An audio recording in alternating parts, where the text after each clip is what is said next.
Halo guys, jadi hari ini aku mau ngasih tahu beberapa tips buat nyari laptop. By the way, kalau kalian butuh sleeve kayak gini, nih aku langsung taruh di deskripsi video di bawah ya guys ya. Tapi kenapa aku bilang sleeve itu juga penting ya buat apa namanya si laptop ini sendiri ya, karena kan kalau misal kita taruh tas langsung itu biasanya langsung kegesek-gesek sama benda-benda tajam yang ada di bagian dalam tas gitu. Oke, jadi langsung aja tanpa basa-basi kita langsung masuk ke seksi dimana cara buat nyari laptop tuh gimana sih Bang sebenarnya. Jadi sebenarnya kalau aku perhatiin, pertama kalian tuh harus cek dulu. Kalian kan biasanya kalau misalnya ke toko offline ngelihat langsung kan. Nah, nih aku langsung peragain aja. Misalnya ada laptop ya. BTW ini laptop aku dari 2016 atau 2017 gitu. Udah jadul banget serius.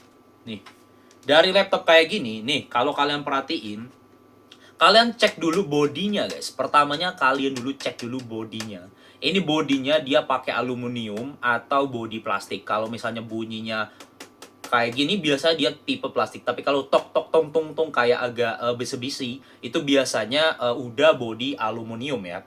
Nah, kenapa aku bilang penting buat ngecek dia itu bodinya kayak gimana? Karena bodi plastik sama bodi aluminium itu beda penyerapan tingkat panas. Karena kenapa? Kalau misalnya bodinya itu plastik, otomatis isi di dalamnya biasanya itu standar aja. Jadi dia penyerapan panasnya biasa aja, serius. Itu banyak banget aku nemuin laptop yang tipe kayak gitu, guys. Nah, kenapa aku nyaranin buat cari yang karbon atau yang aluminium? Karena kalau kalian mau nyari laptop yang tahan panas, nggak mudah matot atau mati total, cari yang aluminium dan atau juga carbon fiber biar dia penyerapan panasnya bagus. Terus cek juga langsung kalian ya langsung aja, misalnya kalian lagi apa jalan-jalan tuh di toko kan. Kalian coba ketik-ketik aja gitu, guys. Enak nggak feel ngetiknya? Dia tuh ada apa namanya? Kayak kliki-kliki atau cuman sekedar apa namanya? Kalau kita ngetik ya biasa kan ngetik kan kayak gini top. Kalian nggak bisa ngeliat ya. Nah, gini kan. Nah, enak nggak kalau dipencet? Kalau misalnya ngepencetnya aja udah, aduh nggak nyaman bang. Udah skip aja dah. Mending kalian cari. Misal contoh buat ngetik yang bagus itu biasanya dia ada sistem yang ada di Asus itu apa ya namanya guys ya. Dia tuh agak kliki sedikit, dia tapi juga nggak terlalu keras. Dan yang menurut aku salah satu yang the best buat ngetik itu ThinkPad ya. Jadi dia seri premium dari Lenovo buat businessman ya gitu. Atau juga bisa juga dari seri Expertbook kayak P5, P1 atau Dell Latitude atau dari HP ini juga bisa sih. HP Spectre mah kemahalan ya. HP apa ya enaknya? EliteBook juga bisa, EliteBook. Jadi ada beberapa seri yang menurut aku menarik buat ngetik ya.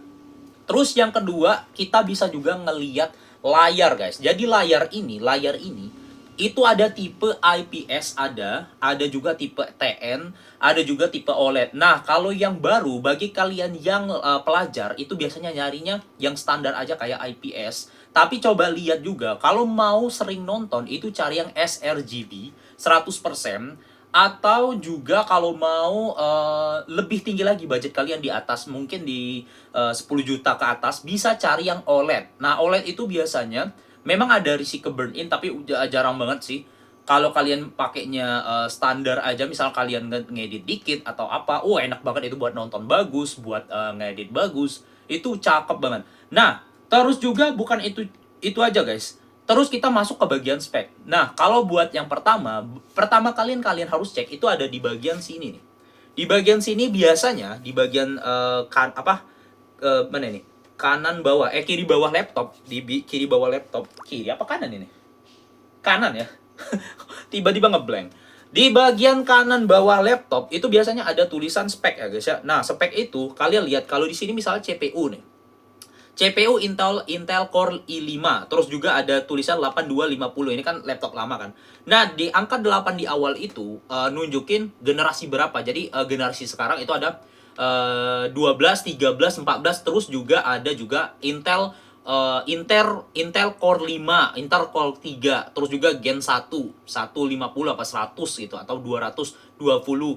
Nah, itu adalah generasinya, guys. Jadi kalian jangan cuma ngelihat bagian awalnya doang, tapi harus juga dicek itu tuh generasi berapa. Terus juga di bagian suffix di bagian ujungnya. Kalau misalnya dia tipe U, berarti nih ini kan Core i5-8250U.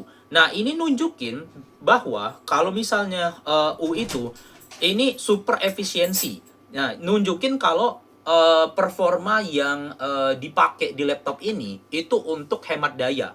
Kalau misalnya tipenya H atau HS itu nunjukin kalau si laptop ini itu lebih ke performa. Lalu lanjut lagi ke RAM. Kalau misalnya RAM-nya itu 8 GB apa di bawah 8 GB, kayak misalnya 4 GB, kayak ini nih. Nih aku beli laptop ini masih di zaman 4 GB, kan kocak banget. Padahal itu dulu masih bisa aku dapat 8 GB, guys. Ini 4 GB doang. Windows di 2026 itu udah gak cukup, asli gak cukup, guys. Minimal kalian kalau bisa ya, ini saran aku, kalau kalian nemu laptop yang 8 GB, saat itu juga coba tambah cuma 300 atau 400 ribu buat langsung upgrade ke 16 GB. Jadi ambil, memang butuhnya sekarang minimal 8 GB, tapi kalau saran aku langsung aja upgrade ke 16 GB biar lebih nyaman lagi, guys. Ngomong apa sih aku?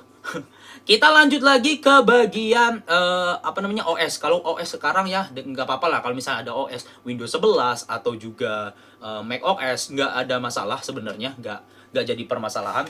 Nah, yang selanjutnya kita cek lagi itu HDD apa tipe SSD. Jadi HDD atau SSD itu tipe penyimpanan, guys. Jadi kalau misalnya kalian ngelihat di sini di bagian sini ada tulisan HDD, mending skip aja. Jujur, di 2026 HDD udah nggak worth it lagi, seriusan. Itu ada di apa namanya? SSD itu udah cukup buat 2026. Serius, kalau misalnya kalian mau ngambil SSD, mau ngambil HDD di 2026, saran aku kalau bisa nanti buat sistemnya pakai SSD. Jadi gini. Dulu biasanya di laptop-laptop zaman dulu sebelum yang ada tipe slim sekarang, di sini itu ada DVD, guys. DVD nih, oke? Nah, buat HDD-nya itu udah nyatu sama di dalam sini ada, guys. Dia antara HDD-nya udah nyatu sama motherboard, nggak bisa dibuka, atau kalau kalian mau nambah SSD-nya itu copot di bagian HDD sini, terus nambah SSD. Itu bagian teknis lah. Intinya gini, guys. Kalau kalian buat penyimpanan di 2026, ambil tipe SSD ya. Nah, minimal 512 GB. Kenapa aku bilang 512 GB? Karena gini, biasanya kan kalau misalnya kita buka laptop, itu tuh udah dibagi partisi disknya itu di C sama di D. Nah, kalau buat di C, itu dia pakai untuk sistem kan? Biasanya kayak gitu kan. Sama di D. Kalau di D itu juga dipakai buat penyimpanan data. Nah, biasanya buat C itu Windows kan. Nah, Windows itu udah besar banget, guys. Sekarang bisa kalau misalnya buat broadware atau aplikasi-aplikasi bawaan itu udah nyentuh 100 GB. Serius. Kenapa aku bilang 100 GB, Bang? Karena gini, Microsoft Word, Adobe Acrobat. Terus juga kayak kalau misalnya kalian punya aplikasi kayak CapCut, terus juga aplikasi kayak apa namanya Google Chrome dan lain-lain, itu banyak banget, guys. Kalau aku sebutin satu-satu susah, guys. Pokoknya Adobe Series, terus juga Microsoft Office Series, dan juga browser dan aplikasi-aplikasi yang perlu diinstal di aplikasi bawaan. Itu hampir menyentuh 100 GB. Nah, itu aja udah 100 GB, guys. Gimana kalau misalnya kalian cuma punya SSD 256 GB? Mending langsung upgrade 512 GB apa 1 tera sekalian. Karena kenapa? Penyimpanan sekarang itu lebih mahal lagi. Apalagi RAM lebih mahal, SSD lebih mahal. Waduh, parah sih kalau misalnya kalian nggak punya penyimpanan lebih, kecuali kalian punya apa namanya SSD apa HDD eksternal kan buat nyimpen data doang. Nah, oke.